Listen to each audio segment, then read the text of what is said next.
Okay, good morning, criminology. So, pardon this is coming so late, but I'm going to get these out this morning. I did try last night, and it just was not happening.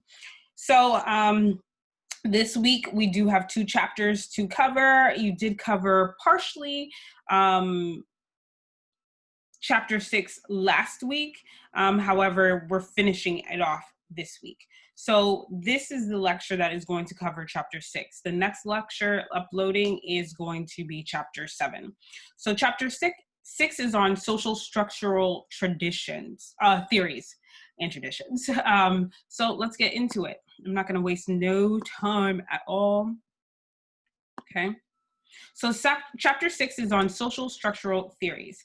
As usual, there are some learning objectives that you guys can see at the beginning of chapter 6 and every single chapter after that, as well as on the Blackboard.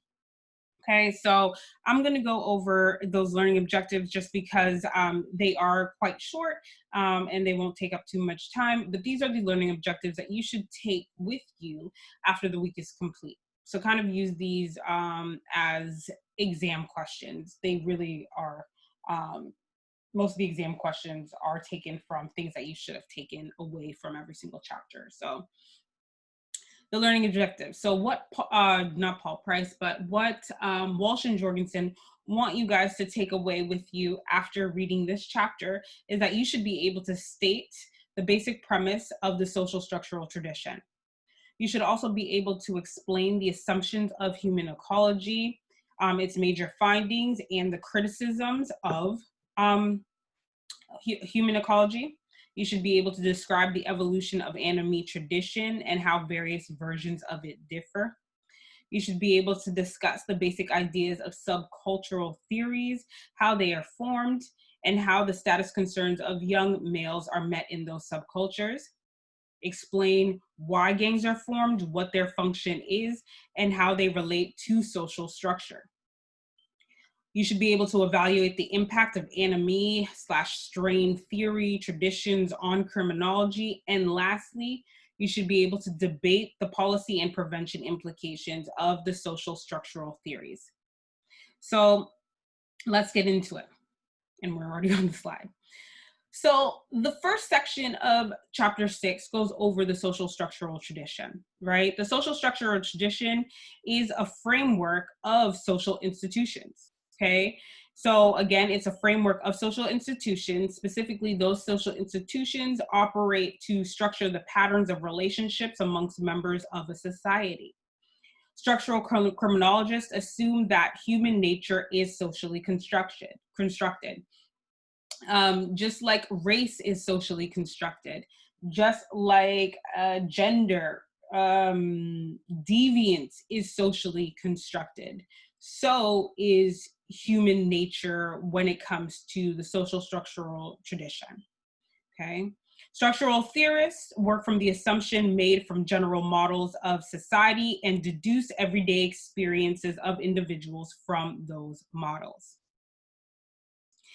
If human nature is socially constructed, the presence of criminals reflects defective social practices such as poverty, competitiveness, inequality, and discrimination, rather than defective human materials such as impulsiveness and, people lacking empathy.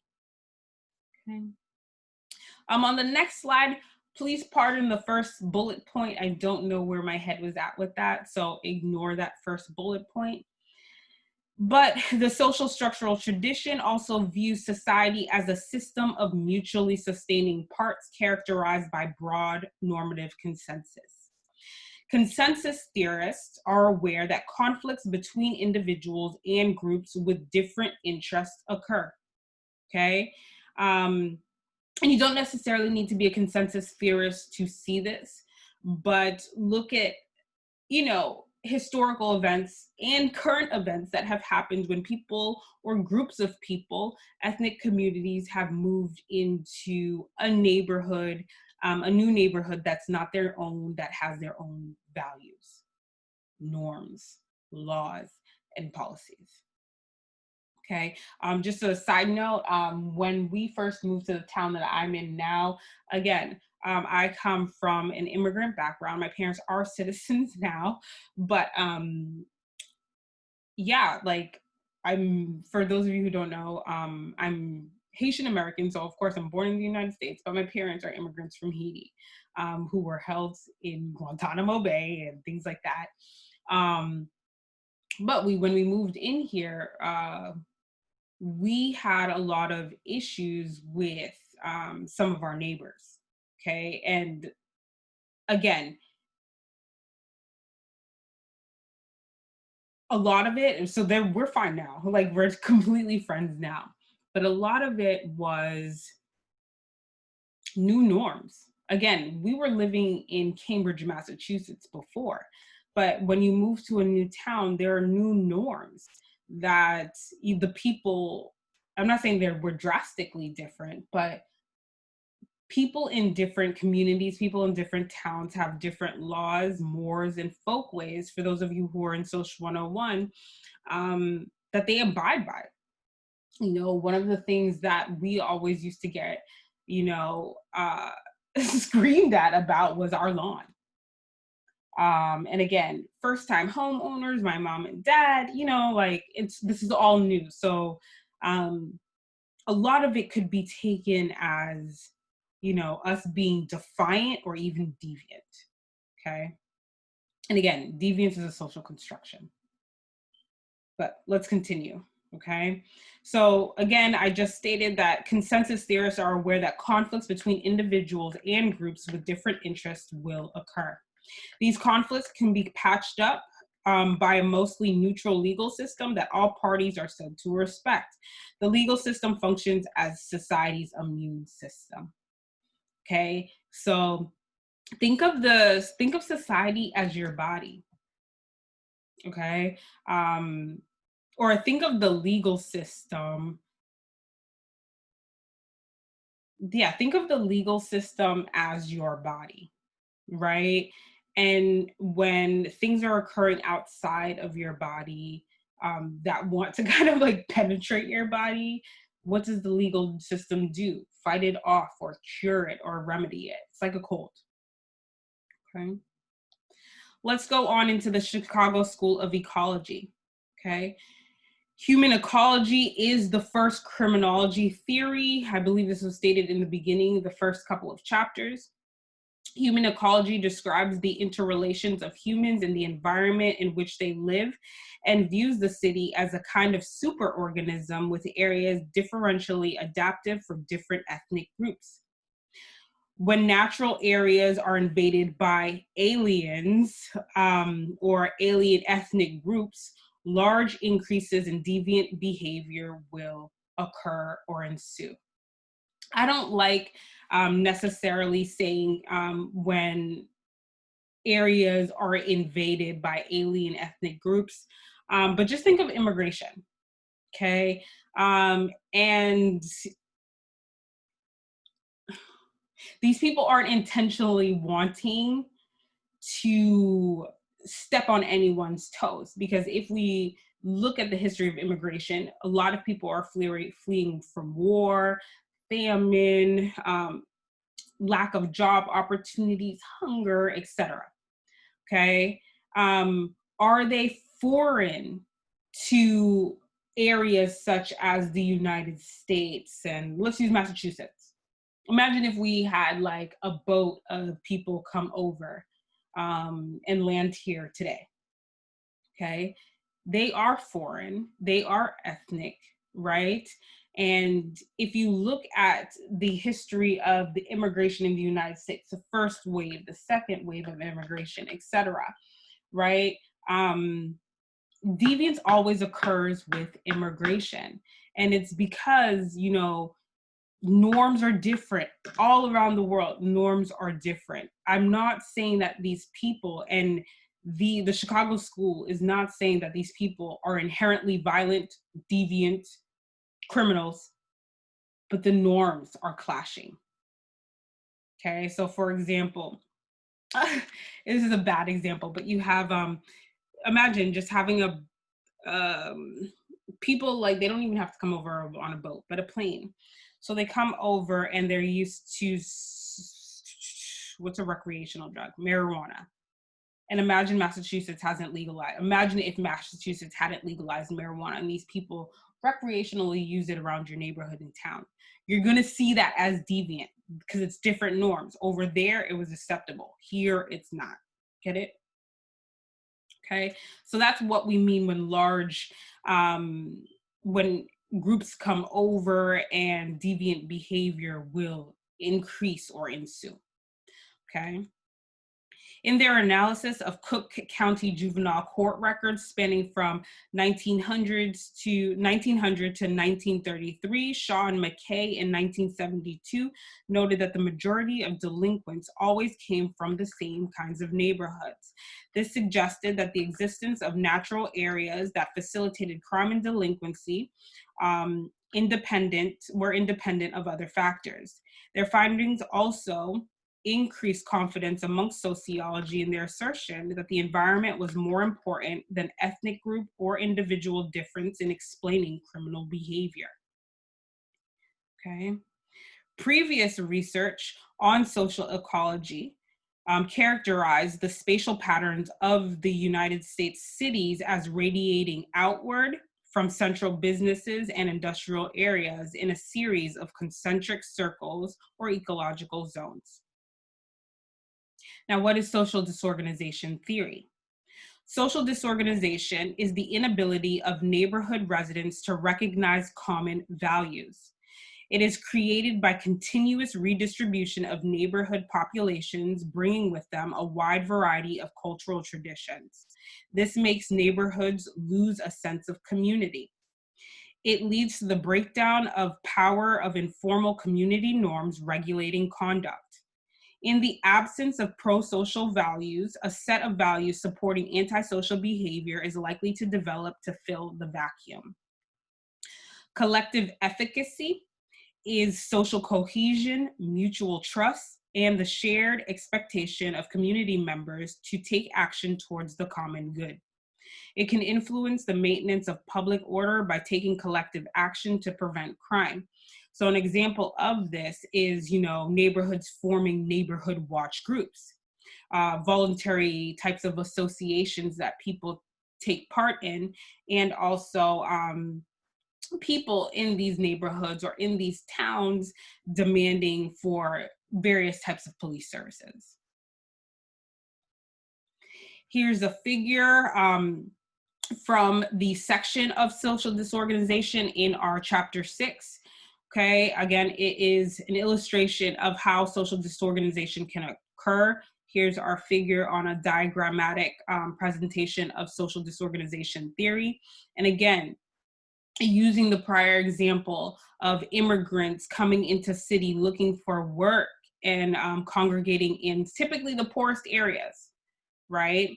Value conflicts are going to occur, and a decrease in formal and informal social controls will lead to social disorganization, okay? Oftentimes, but it doesn't always have to be the case, there is a deterioration of neighborhood and development of delinquent values can arise, and then you have the delinquency, crime, and deviance.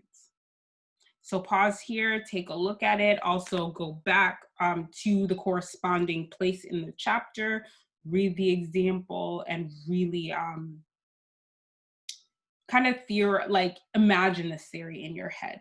Some of you might have experiences with this theory in your head. There are some immigrant towns in Massachusetts specifically. I know some of you might be from New Hampshire, but also use New Hampshire as an example if you've ever gone through this. Okay. The evaluation of social ecology and social disorganization theory. Okay, so it is a measure to study both neighborhood and individual influence on crime. Ecological fallacy states that we cannot make inferences about individuals and groups on the basis of information derived from the larger population of which they are a part of. Okay. The second section of our chapter goes into the anomie and the strain tradition. For those of you who are in Sociology 101, a lot of this is going to sound very, very familiar. We just went over it in the Deviance chapter in my Social 101 course, okay? So you may know actually Robert Merton's extension of Anomie like the back of your hand right now. You also are aware of Emile Durkheim. The one thing that might be partly new to you is institutional anomie and Robert Agne's general strain theory. Okay, but let's go into it. So Emile Durkheim's concept of anomie, and again, we're going into the anomie slash strain tradition. In context of a society, anomie means a breakdown or a weakening of existing norms. Okay. Norms can be weakened if there is an abundance of contradictory norms or during periods of rapid social change. Okay. So conflicting norms. So again, imagine, an ethnic group moving into another ethnic group where that breaking down of existing norms can occur or contradictory norms can occur. And then also an example of rapid social change could be natural disasters are examples where things change overnight or within a couple of hours. Another example of rapid social change could be pandemics. We're in one right now, okay? We are living through Emile Durkheim's concept of anomie. Okay, think about, it's not just the pandemic, but think about what is happening. Is deviance likely increasing in certain parts of the country due to the pandemic? I definitely think there are. Okay. Robert Merton's extension of Emile Durkheim's anomie. Okay, so Robert Merton,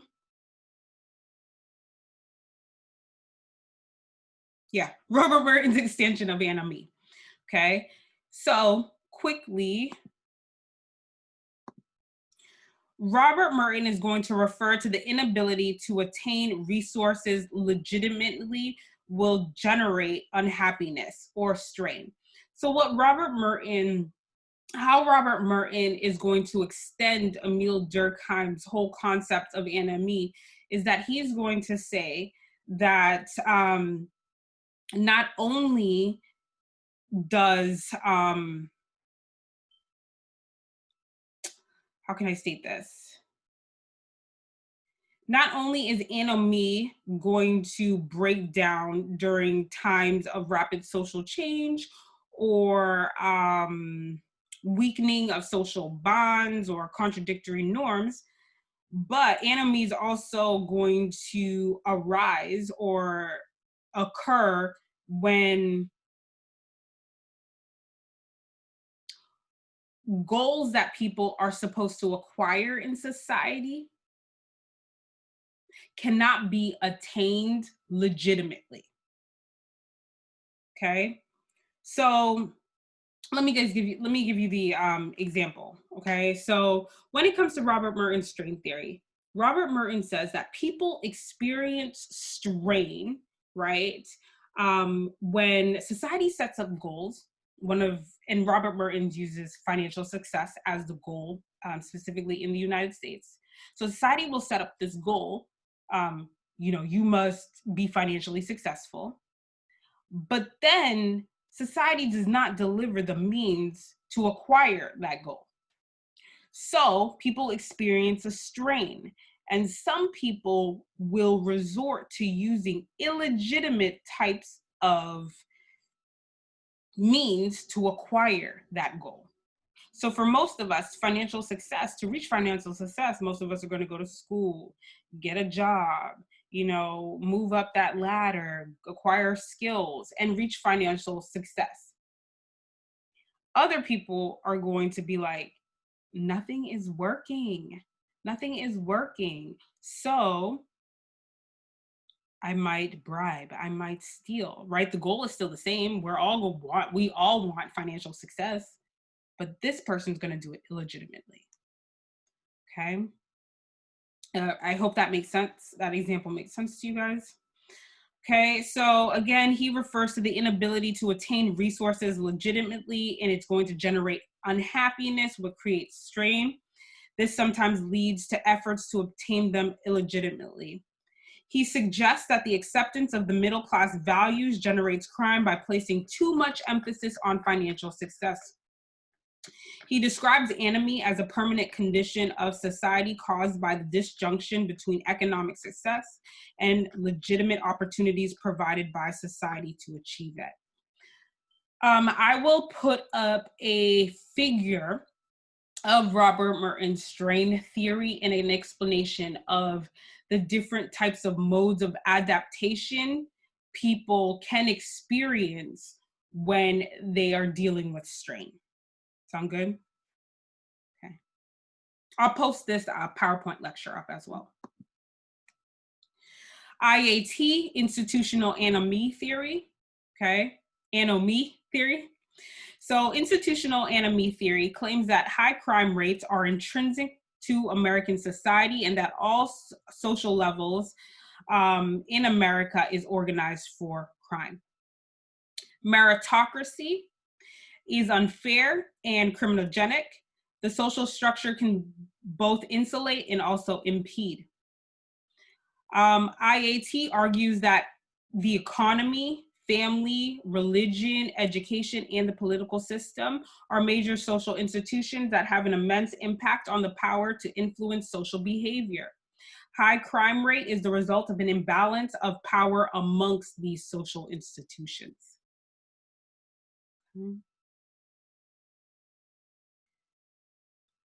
In the anomic conditions, the economy has a disproportionate amount of power and deviance from social values becomes acceptable.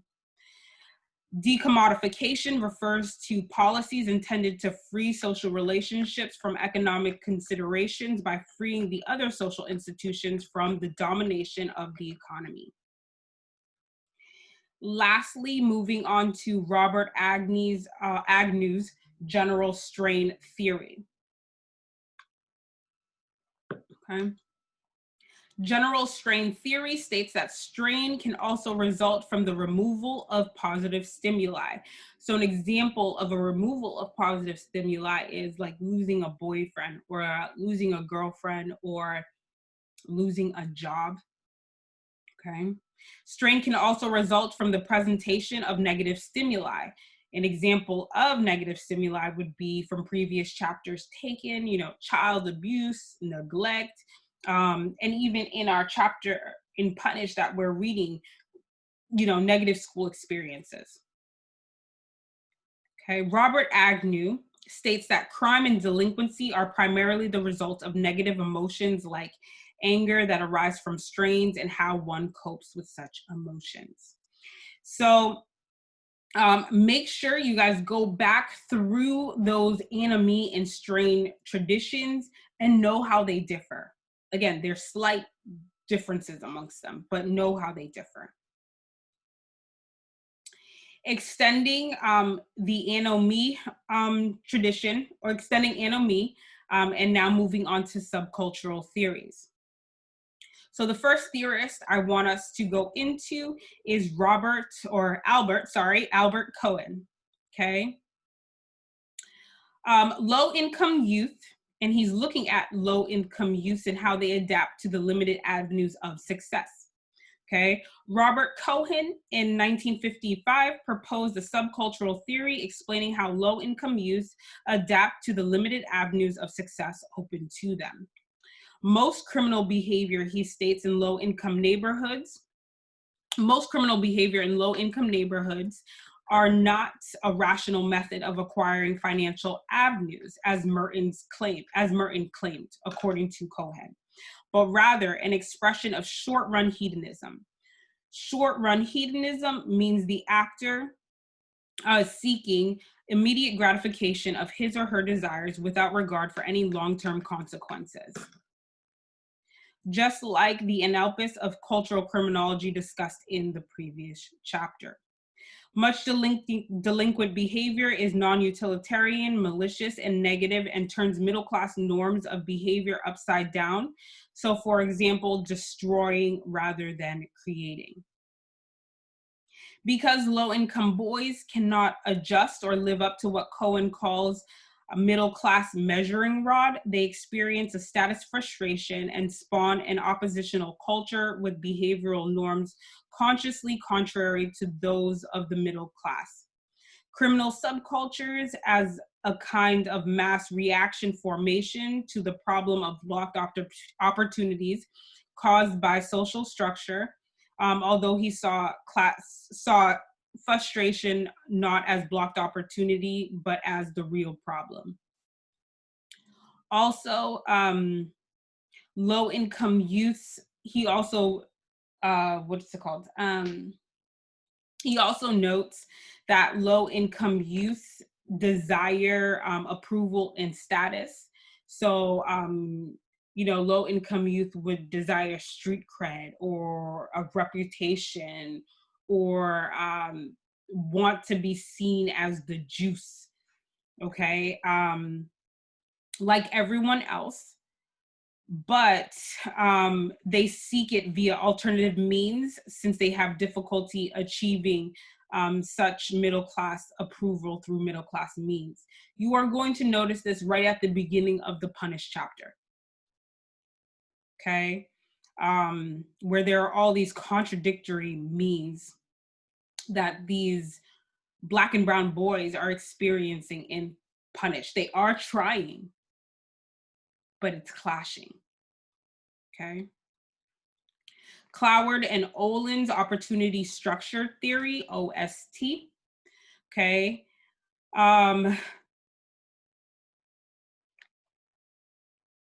So, hold on. So, Cloward and Olin accepted that delinquents and criminals want middle-class financial success, but have little interest in its usual indicators, preferring big cars, flashy clothes, and swell dams. Okay.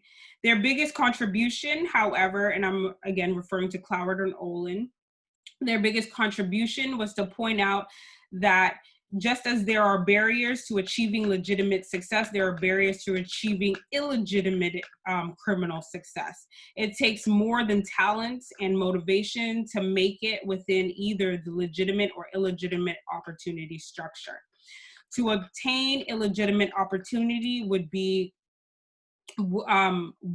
crooks need a friend, a relative, or acquaintance who can show them the ropes in quotation marks. Okay. Youth born into an established and organized delinquent subculture, so the illegitimate opportunity structure, have a career advantage over wannabe outsiders. Okay.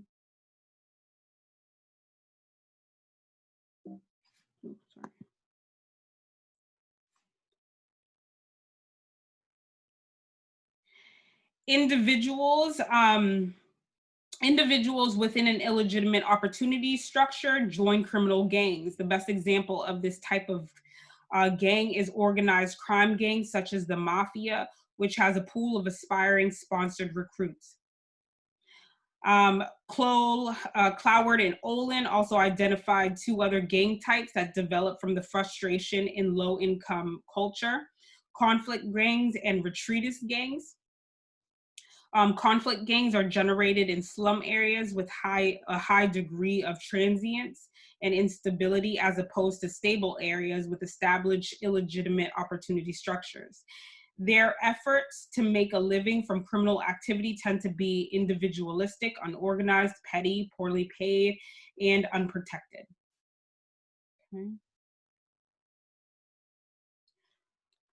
Moving on to Walter Miller. And again, just to make sure, we are extending the anomie. We're extending on anomie and we're talking about subcultural theories. So Walter and Miller, their focal concerns, okay? So when it comes to Walter and Miller's focal concerns, they are looking at trouble, toughness, smartness, excitement, fate, and autonomy. Okay, trouble, toughness, smartness, excitement, fate, and autonomy. So I'm going to go into each one of those. So trouble. Trouble is something to stay out of most of the time, but life is trouble. And trouble is something that confers status if it is the right kind. So being able to handle oneself in times of trouble. Toughness is very important to the status of low income males. So being strong, brave, macho, sexual, aggressive, and unsentimental and not taking any shit is toughness. Smartness, okay? Smartness refers to street smarts. So the ability to survive on the streets using one's own wits. Excitement is the search for fun. It's often defined in terms of fighting, sexual adventurism, gambling, and getting drunk or even stoned. Fate is the belief that the locus of control is external to oneself. And lastly, autonomy. Okay, autonomy means personal freedom. So being outside the control of authority figures such as teachers, employers, and the police, and thus being able to do my own thing. That's autonomy. Okay. Going on into street gangs today. This is the fourth section of our chapter. Okay. Street gangs today. Okay. So gangs are spawned in subculture where mainstream values are spurned. All gang members are not equal and most members are not too deeply embedded. Deindustrialization of America marginalized and isolated a large segment of the population. An accepted definition of a gang is any transpersonal group of youth that shows a willingness to use deadly force to claim and defend territory, attack rival gangs, extort or rob money, extort or rob money, or engage in other criminal behavior as an activity associated with its group, and it's recognized by itself and its immediate. Okay.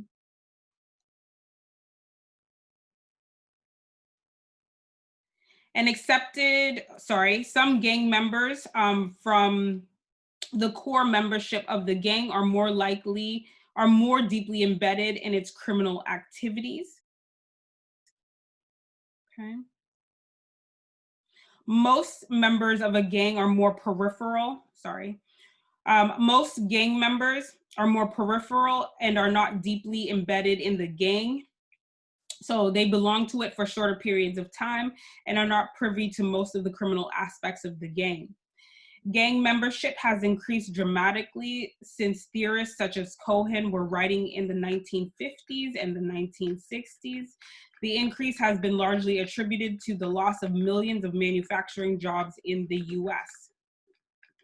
A loss that has hit our most vulnerable citizens, the young and the uneducated, the hardest. Okay, so marginalized and isolated people are known as the underclass or the truly disadvantaged, also the hardest hit. Marginalized and isolated people, these are mainly African Americans and Hispanic in the inner city. Why do young people join gangs? Okay. Irvin Sprigal in 1995, writes that youth join gangs for many reasons. So some of these reasons are status, security, money, power, excitement, and new experiences. Okay. Joining a gang has become a survival imperative in some areas where unaffiliated youths are likely to be victimized. Gang membership also provides means of satisfying belongingness needs. So having a place in a world where people actually care. Gang members often display their belonging through initiation rites, secret gang signals, spatial clothing, colors, tattoos, all of which shout out loud, "I belong," or "I'm valued." Um, a youth camp counselor describes this function of gangs. Um, a youth camp counselor describes this function of gangs well. So this youth counselor says that the gang serves emotional needs. You feel wanted, you feel welcome, you feel important, and there is a discipline and there are rules. Okay.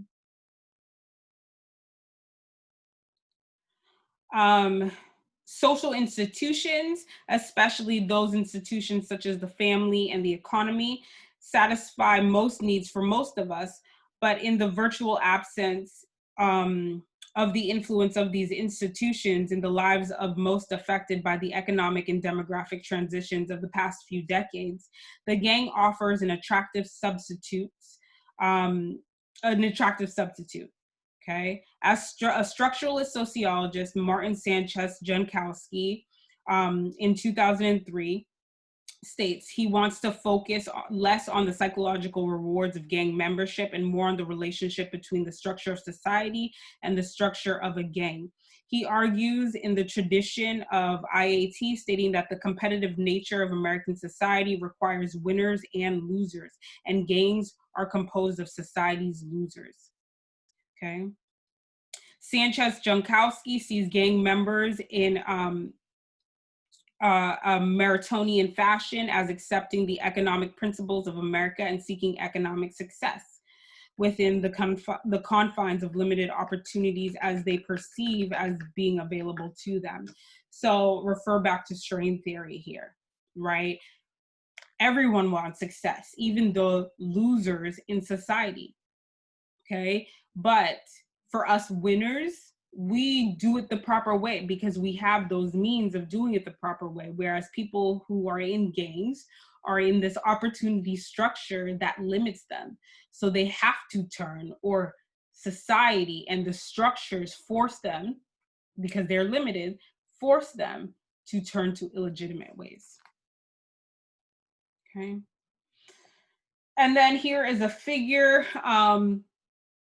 of the race and ethnicity of gang members from 1996 to 2011.